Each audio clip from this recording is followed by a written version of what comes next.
Well, hello to my one TikTok follower, um, who I'm doing this reading for right now, who followed me out of pity, but just kidding.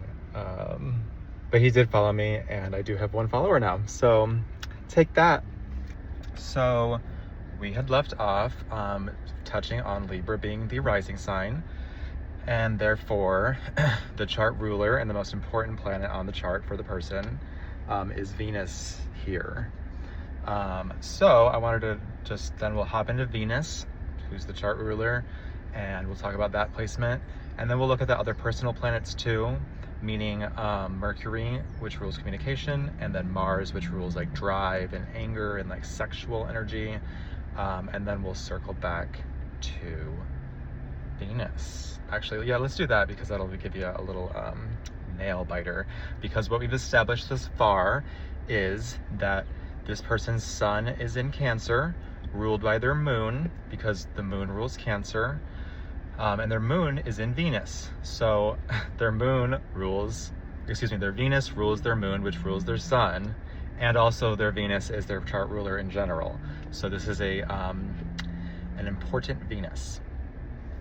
So this person's Mars, so we'll do Mars first, because I forgot where Mercury is. So, or let me just, actually, I would rather do Mercury first. I just hate pausing the video, and I refuse for whatever reason to like have the chart next to me ever. I'm always just like, oh, let me just double check, and then like jump out the video. It's stupid. But this person's Mercury is conjunct their south node, which we'll get to. Spoiler. But it's in their 10th house. But let me just have to verify that because I am dumb. Okay, so we have Mercury in Leo in the 11th house. So we have somebody that is potentially prideful in the way that they communicate, or potentially like likes to give a show to the girls when they talk. So like, you potentially like to be the center of the conversation, perhaps, and you probably just naturally are. When you're like in a group setting, you're probably just like the one that's like, at least when it comes to like communication and sharing of information, you're probably like the one from which the rest circles around, and like not like in like a pay attention to me necessarily kind of way, even though Leo can be that energy. More in just like I naturally am a star. So good for you. It's in your 11th house of communication, which gives it like a boost of like being able to like communicate real good and like understand and accept and give information in group settings or in group systems. The Leo-ness implies like a leadership could be the like the role there for you regarding like communication. And then the combination of Mercury and Leo in the 11th. I always warn Leos, like in general, there could be like, you're probably very charismatic in the way that you communicate, and therefore you probably like know how to use your words, and know how to maybe get away with stuff, or maybe, you know, do things, or get away with stuff, or do things that like maybe most folks can't because people don't let them, because they're not so likable. But because your Mercury's in Leo, you probably are super, super likable regarding like how you talk. You're probably a sweet talker to some extent. So I always just like warn people that like, that's cool or whatever, great, but like just be aware of that, because like, you know, being a sweet talker doesn't like make up for the fact that you didn't have the real talk to talk. You know what I'm saying? Like, you don't want to like get to a point where they're like, shit, I've been like, people just been like nice to me because I'm like nice, I guess, but like I don't have anything to fucking offer, which of course I'm not saying that about you, because clearly you do. And I'm not only just saying that because we have the same sun and moon, of course, saying that because your chart in general is just fucking cool. And we'll get to the configuration part at some point, because that part is wild.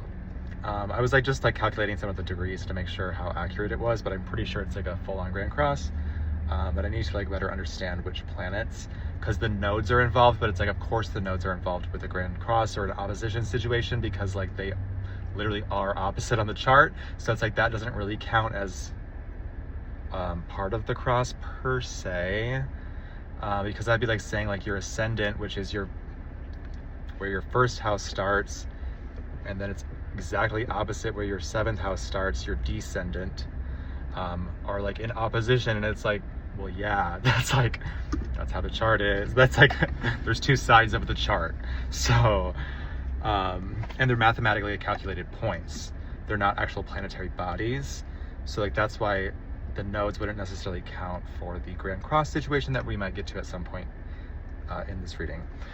Okay, but yeah, Mercury is about learning and again, exchange of communication, and it can be like written communication, so you're probably also good, or at least like demonstrative perhaps in the way that you communicate, whether that be verbally or via written means, because Leo is about like being the actor on a stage, and not in a sense that like they're like, oh, I'm gonna go out and be a fake and like act, not like that, just like I'm putting on a show for the enjoyment of the people.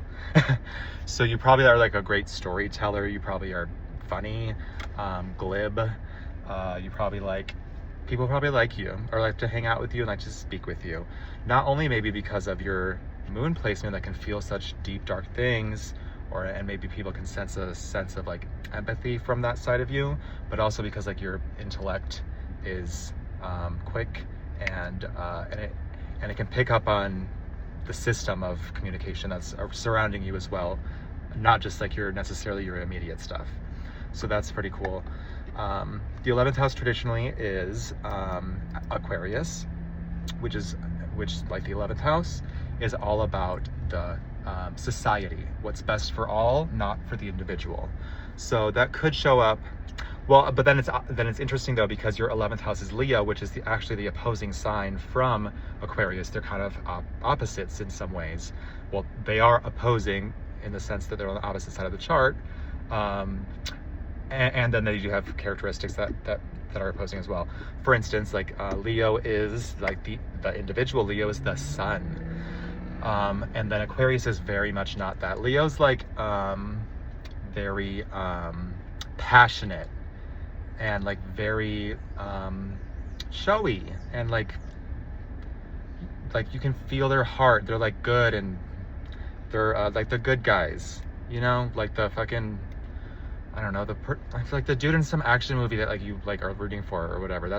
He's a Leo. He's always a Leo.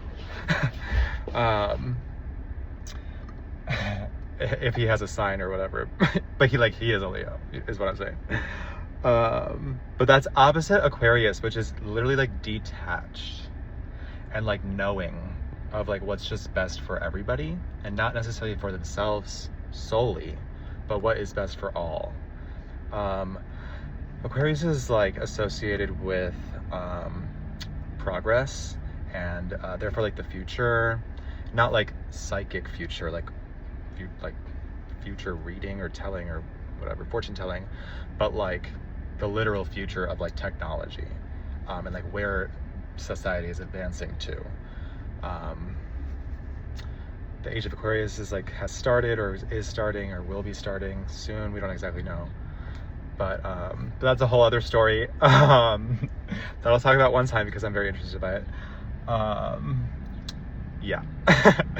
Which is like moving things towards Aquarian values, which again are like being more concerned with the group than the individual, or society than the individual, technology, advancements, doing things better. Crazy idea, I know.